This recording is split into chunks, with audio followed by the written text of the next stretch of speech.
ಸ್ನೇಹಿತರೆ, ನಿಮ್ಮ ಒಂದು ಇಂಟರ್ನೆಟ್ ಬ್ಯಾಂಕಿಂಗ್ ನ ಐಡಿ ಪಾಸ್ವರ್ಡ್ ಅಥವಾ ಈ ಒಂದು ಯೋನೋ ಆಪ್ ನ ಐಡಿ ಪಾಸ್ವರ್ಡ್ ಕಳೆದು ಹೋಗಿದ್ರೆ ಅಥವಾ ಮರೆತು ಹೋಗಿದ್ರೆ ಅದನ್ನ ಹೇಗೆ ನೀವು ಪಡೆಯೋದೆಂಬ ಒಂದು ಸರಳ ವಿಧಾನವನ್ನು ನಾನು ನಿಮಗೆ ಇವತ್ತು ಹೇಳ್ಕೊಡ್ತಾ ಇದ್ದೀನಿ. ಈ ಒಂದು ವಿಡಿಯೋವನ್ನು ನೀವು ಪ್ರಾರಂಭದಿಂದ ಕೊನೆವರೆಗೆ ನೋಡಿ. ಹಾಗೇನೆ ನಿಮ್ಮ ಒಂದು ಇಂಟರ್ನೆಟ್ ಬ್ಯಾಂಕಿಂಗ್ ನ ಐಡಿ ಪಾಸ್ವರ್ಡ್ ಅನ್ನು ಕೂಡ ನೀವು ಪಡ್ಕೊಳ್ಬಹುದು. ಹಾಗಾದ್ರೆ ಬನ್ನಿ ಫ್ರೆಂಡ್ಸ್, ನಿಮ್ಗೆ ಆ ಬಗ್ಗೆ ಮಾಹಿತಿ ನೀಡ್ತೀನಿ. ಈಗ ಮೊದಲಿಗೆ ನಿಮ್ಮ ಒಂದು ಯೂಸರ್ ನೇಮ್ ಏನಾದ್ರೂ ನೀವು ಕಳ್ಕೊಂಡಿದ್ರೆ ಅಥವಾ ಮರ್ತು ಹೋಗಿದ್ರೆ ಅದನ್ನು ಹೇಗೆ ಪಡ್ಕೊಳ್ಳೋದು ಅಂತ ಈಗ ನೋಡೋಣ. ಸ್ನೇಹಿತರೆ, ಏನ್ ಮಾಡ್ತೀರಾ, ಗೂಗಲ್ಗೆ ಹೋಗಿ ಗೂಗಲ್ ಅಲ್ಲಿ ಏನ್ ಮಾಡ್ತೀರಾ ಆನ್ಲೈನ್ SBI ಅಂತ ನೀವು ಸರ್ಚ್ ಮಾಡಿ. ಸ್ನೇಹಿತರೆ, ಇಲ್ಲಿ ಕಾಣಬಹುದು www.onlinesbi.com ಅಂತ ಈ ಒಂದು ವೆಬ್ಸೈಟ್ಗೆ ಹೋಗಿ. ಸೊ ಇಲ್ಲಿ ಏನ್ ಮಾಡ್ತೀರಾ ಸ್ನೇಹಿತರೆ, ನೀವು ನಾರ್ಮಲ್ ಆಗಿ ಲಾಗಿನ್ ಸ್ಕ್ರೀನ್ಗೆ ಹೋಗಿ. ಸೊ ಲಾಗಿನ್ ಸ್ಕ್ರೀನ್ಗೆ ಹೋದಾಗ ನಿಮಗೆ ಅಲ್ಲಿ ಲಾಗಿನ್ ಐಡಿ ಪಾಸ್ವರ್ಡ್ ಕೇಳುವಂತಹ ಒಂದು ಸ್ಕ್ರೀನ್ಗೆ ನೀವು ಹೋಗ್ತೀರಾ. ಸ್ನೇಹಿತರೆ ಕಾಣಬಹುದು, ಈ ಒಂದು ಸ್ಕ್ರೀನ್ಗೆ ಬಂದ್ಬಿಡ್ತೀರಾ. ಸೊ ಇಲ್ಲಿ ಏನ್ ಮಾಡ್ತೀರಾ, ಫರ್ಗಟ್ ಲಾಗಿನ್ ಪಾಸ್ವರ್ಡ್ ಅಂತ ಇದೆ. ಈವನ್ ನೀವು ಯೂಸರ್ ನೇಮ್ ಅನ್ನು ಫರ್ಗಟ್ ಮಾಡಿದ್ರೆ ಕೂಡ ಇದೇ ಒಂದು ಫರ್ಗಟ್ ಲಾಗಿನ್ ಪಾಸ್ವರ್ಡ್ ಮೇಲೆ ನೀವು ಕ್ಲಿಕ್ ಮಾಡಿ. ಸೊ ಈ ರೀತಿ ನೀವು ಕ್ಲಿಕ್ ಮಾಡಿದ ಮೇಲೆ ನಿಮ್ಗೆ ಇಲ್ಲಿ ಕಾಣಬಹುದು ಫರ್ಗಾಟ್ ಮೈ ಲಾಗಿನ್ ಪಾಸ್ವರ್ಡ್ ಅಂತ ಇದೆಯಲ್ಲ, ಇಲ್ಲಿ ಡ್ರಾಪ್ ಡೌನ್ ಮೇಲೆ ಕ್ಲಿಕ್ ಮಾಡಿ.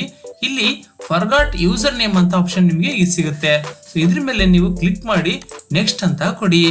ಸೊ ನೆಕ್ಸ್ಟ್ ಅಂತ ಕೊಟ್ಟ ಮೇಲೆ ನಿಮ್ಗೆ ಇಲ್ಲಿ CIF ನಂಬರ್ ಅನ್ನೋದು ಕೇಳುತ್ತೆ. ಈ CIF ನಂಬರ್ ಏನಪ್ಪಾ ಅಂತ ನೀವು ಕೇಳೋದಾದ್ರೆ, ನಿಮ್ಮ ಒಂದು ಪಾಸ್ಬುಕ್ ನಲ್ಲಿ ಈ ಒಂದು CIF ನಂಬರ್ ನಿಮ್ಗೆ ಪ್ರಿಂಟ್ ಆಗಿರುತ್ತೆ. ಒಂದ್ ವೇಳೆ ಈ CIF ನಂಬರ್ಗೆ ಪ್ರಿಂಟ್ ಆಗಿಲ್ಲ ಅಂದ್ರೆ ಕೂಡ ನೀವು ಬ್ಯಾಂಕಿನಲ್ಲಿ ಹೋಗಿ ಭೇಟಿ ನೀಡಿ ಅಲ್ಲಿ ನೀವು ಈ ಒಂದು CIF ನಂಬರ್ ಅನ್ನು ನೀವು ಕೇಳಿದ್ರು ಕೂಡ ಅಲ್ಲಿ ಬ್ಯಾಂಕ್ ನಲ್ಲಿ ಕೊಡ್ತಾರೆ. ಸೊ ಆ CIF ನಂಬರ್ ಅನ್ನು ನೀವು ಇಲ್ಲಿ ಹಾಕಬೇಕಾಗುತ್ತೆ. ಇದಾದ ನಂತರ ನಿಮ್ಮ ಒಂದು ಇಲ್ಲಿ ಕಂಟ್ರಿ ಹಾಕಿ, ಆ ನಂತರ ನಿಮ್ಮ ಒಂದು ಮೊಬೈಲ್ ನಂಬರ್ ಹಾಕಿ, ಆ ನಂತರ ಇಲ್ಲಿ ಯಾವ ರೀತಿ ಕ್ಯಾಪ್ಚಾ ಇದೆಯೋ ಆ ಕ್ಯಾಪ್ಚಾವನ್ನು ಹಾಕಿ ನೀವು ಸಬ್ಮಿಟ್ ಮಾಡಿ.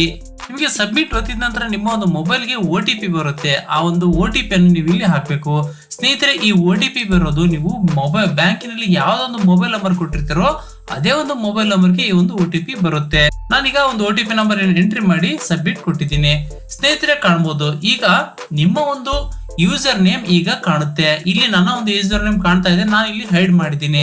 ಸ್ನೇಹಿತರೆ, ಈ ಒಂದು ಯೂಸರ್ ನೇಮ್ ಈಗ ನೀವು ಬರ್ಕೊಳ್ಳಿ. ಸೊ ಇದು ನಿಮ್ಗೆ ಯೂಸರ್ ನೇಮ್ ಈಗ ಹೇಗೆ ಕಂಡುಹಿಡಿದಂತ ಆಯ್ತಲ್ಲ ಸ್ನೇಹಿತರೆ. ಈಗ ನಾವೀಗ ಲಾಗಿನ್ ಪಾಸ್ವರ್ಡ್ ಅನ್ನು ಹೇಗೆ ಈಗ ಫೈಂಡ್ ಮಾಡೋದಂತ ಕೂಡ ಈಗ ನೋಡೋಣ ಬನ್ನಿ.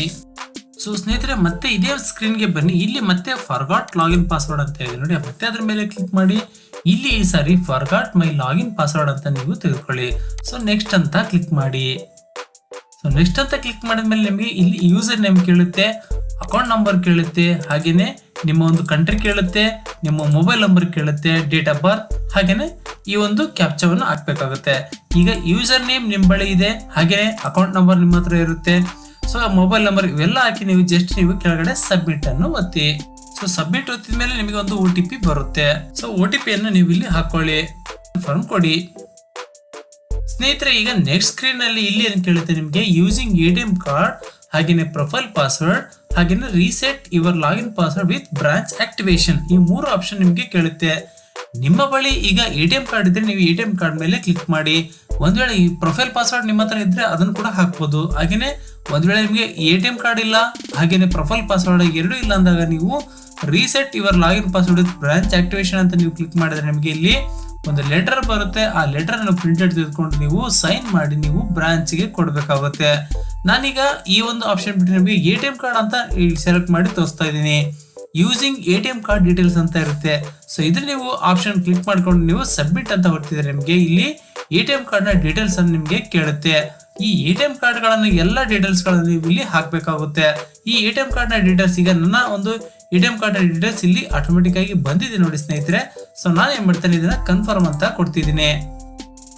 ಇದಾದ ನಂತರ ನಿಮ್ಗೆ ಇಲ್ಲಿ ಮಂತ್, ಇಯರ್, ಹಾಗೇನೆ ನಿಮ್ಮ ಒಂದು ಪಿನ್, ಅಂದ್ರೆ ಈಗ ATM ಕಾರ್ಡ್ ಪಿನ್ ಅನ್ನು ಹಾಕ್ಬೇಕಾಗುತ್ತೆ. ಆ ನಂತರ ಇಲ್ಲಿ ಈ ಟೆಕ್ಸ್ಟ್ ಇದೆಯಲ್ಲ ಯಾವ ರೀತಿ ಇದೆ ಇದಂತ ಹಾಕಿ ನೀವು ಪ್ರೊಸೀಡ್ ಅಂತ ಕೊಟ್ರೆ ನಿಮ್ಮ ಒಂದು ಮೊಬೈಲ್ಗೆ ಆಟೋಮೆಟಿಕ್ ಆಗಿ ಪಾಸ್ವರ್ಡ್ ಬಂದ್ಬಿಡುತ್ತೆ. ಇಷ್ಟ ಸ್ನೇಹಿತರೆ, ಇಷ್ಟು ಮಾಡಿದ್ರೆ ಸಾಕು, ನಿಮ್ಗೆ ನಿಮ್ಮ ಒಂದು ಪಾಸ್ವರ್ಡ್ ನಿಮ್ಗೆ ಆಟೋಮೆಟಿಕ್ ಆಗಿ ಸಿಕ್ಬಿಡುತ್ತೆ. ಸೊ ಈ ಒಂದು ಐಡಿ ಪಾಸ್ವರ್ಡ್ ಗಳ ಮೂಲಕ ನೀವು ನಿಮ್ಮ ಒಂದು ಇಂಟರ್ನೆಟ್ ಬ್ಯಾಂಕಿಗೆ ನೀವು ಲಾಗಿನ್ ಆಗಬಹುದು. ಫ್ರೆಂಡ್ಸ್, ಇದೇ ರೀತಿ ನಾನು ನಿಮ್ಗೆ ಉಪಯುಕ್ತ ಮಾಹಿತಿಗಳ ವಿಡಿಯೋಗಳನ್ನು ಅಪ್ಲೋಡ್ ಮಾಡ್ತಾ ಇರ್ತೇನೆ.